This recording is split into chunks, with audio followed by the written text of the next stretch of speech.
over 7 years, GT Academy has taken the best gamers from around the world and transformed them into professional racing drivers. Winners have gone from virtual to reality, competing around the globe, winning podiums and racing in the top class of the biggest races on the planet. The experiment has become the most innovative driver development program in the world, embracing gamers from over 30 countries worldwide and producing more winners than ever. That said, there have been errors, crashes, failures. For every podium, there have been retirements. Not every winner at GT Academy has made the grade. This year, to make sure they succeed, we follow the team as GT Academy goes back to basics.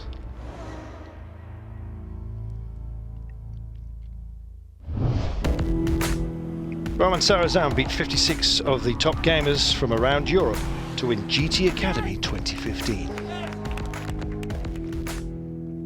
He's now in the intensive GT Academy driver development program with the aim of gaining an international driving license. The DDP license target is, as always, International C. Once they get this international license, they can race anywhere, really. So to gain an International C race license, you need 12 signatures gained by finishing races. Without a finish, they don't get the signature, so whether that's a mechanical failure or an incident. The other reason is if the clerk of the course deems their driving standard to have been substandard. It's the same licence which previous GT Academies had to get to be eligible to race abroad. Once you move up the ranks, you need different types of licences. What I've currently got now is an International A, which allows me to race in the World Endurance Championship as well as GP2. The actual race license is very similar to your driving license. It's a small card that you take to each and every race, and when you sign on for the event you have to show that card. It really is proof of sufficient standard to compete in an international competition. It's one of those items which, like your helmet, your hands device, your race kit, you have to take with you. Over the next 6 weeks, before the season comes to a close, Romain must complete races in order to gain that vital license. This is going to be the quickest turnaround on an international license. I think we've got 5 to 6 weeks to do it. It's going to be very tough for him. There's no margin for error. Romain has to successfully complete every race that he starts. We're giving them a pretty fast car and a circuit and telling them really not to drive it particularly fast, because if they have any form of incident whatsoever and don't manage to get the signatures, that's actually it. One slip and you'll miss it. Every single race we've got planned from now will be required to get an international licence. Romain needs his licence, but must also prove he has the ability to race the Blancpain Endurance Series, the ultimate goal for GT Academy winners.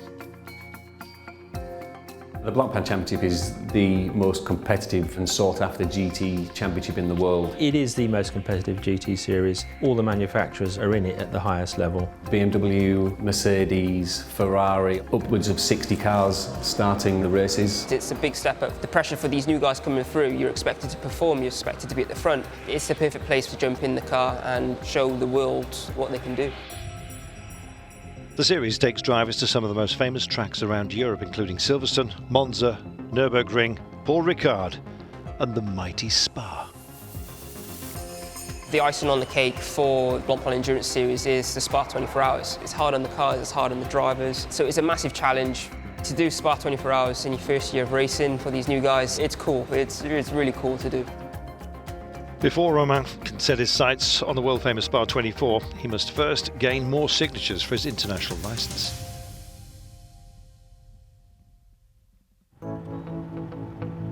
Romain and the international GT Academy winner Matt Simmons have arrived at Snetterton, the track in Norfolk. Well, the graduates can collect a maximum of 2 signatures per race. And at this meeting, there are 3 races scheduled. It means it gives the team a margin for error. But heavy fog is stopping any track activity. For now the weather is not good, there is a big fog. The marshal cannot see all the tracks, so we cannot drive for now. We are waiting for an improvement. I think by the time they run, it won't be a problem. What is a problem is that there is so many cars on this short circuit, nearly 50 cars, and this is one of the fastest cars in the race. The graduates will drive the fastest car from the development programme, the 370Z GT4, for both drivers, it will be their first race in this vehicle. Bit of a step up now, a little bit more power, a little bit more grip with the downforce. So a proper race car, really nice to drive. Being in a quick car on a grid with many cars and a lot being slower is very, very difficult because the closure speeds that they find coming up to lap the slower cars is very difficult. So it's all about managing the gap, managing the distance and judgment. So it's fantastic for us for them to have this much experience with slower cars, but ultimately it's very, very difficult and easy to get tripped up. The aim for Romain is to get more experience in this GT4 370Z and to complete his 2 races to get the necessary signatures that we often talk about. They've got a huge task ahead really, which is managing traffic, staying out of trouble. You know, the more cars on the grid, the harder that is. They've got 3 15-minute races in which to do as best they can and get those signatures. After a 3-hour delay, the cars finally get on the track for qualifying. The graduates get to grips quickly with the GT4 car and are able to record the fastest laps to gain first and second place on the grid. Did you get a free lap there where you had no cars? Or? Yeah, 1 lap. At the start I tried to pass everyone, I don't know how. 1 second behind you. Awesome, perfect, 1-2. Well, starting at the front of the grid will mean they should stay out of trouble on the opening lap, but the coaches are not taking any risks with the novices.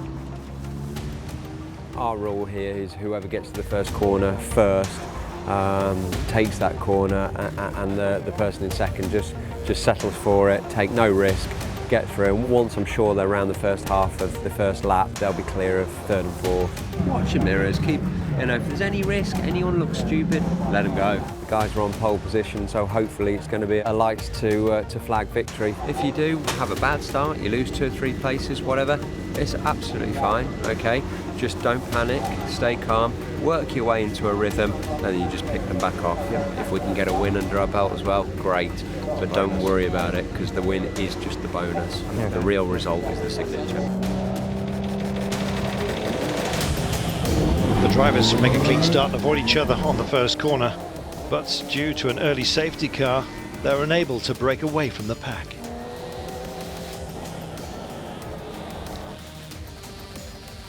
This is their first experience of following a safety car, and Romain deals with the situation very well, backing away from Matt just before the restart to avoid any possible contact between teammates. But the novice drivers soon catch up with traffic, lapping the slower cars before crossing the line to finish first and second. Yeah, that's a textbook really. Lights to flag victory. They were both very, very careful to defend the inside on the first corner. There was an incident on the first lap. They had to control that safety car and the speeds and you know, then get their heads back into racing, which they did, and went on for a very, very textbook race win. He got the first one, which was excellent, and in so doing they finished first and second overall in the race. So far, perfect.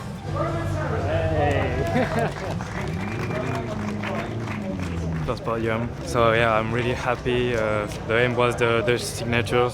It's done. Second race to come. I hope we'll do the same thing. Romain has his first silverware of the programme, but race organisers have some news that could impact his progress. Unfortunately, we have had just a little bit of bad news because of the delays that we've had and the fact that we haven't really got underway until lunchtime. There's now not going to be enough time to run the third race, which means they've only got one chance now this afternoon to get another signature. Suddenly we definitely need to finish the second one. Romain, yeah, he's very aware that we've got no margin for error. Their brief is exactly the same as race one. Signature's the most important thing, but get through the first couple of corners without any kind of incident. The cars pull away at the start.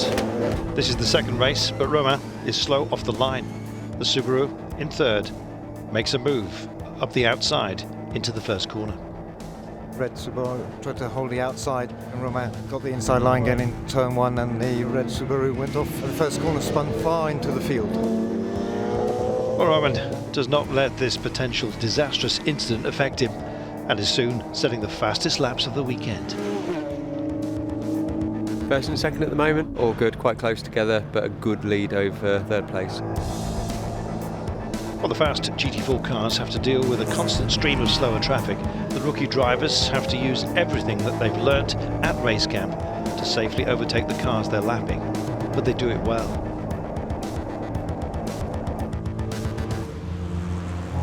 First and second in each race, exemplary driving, perfect.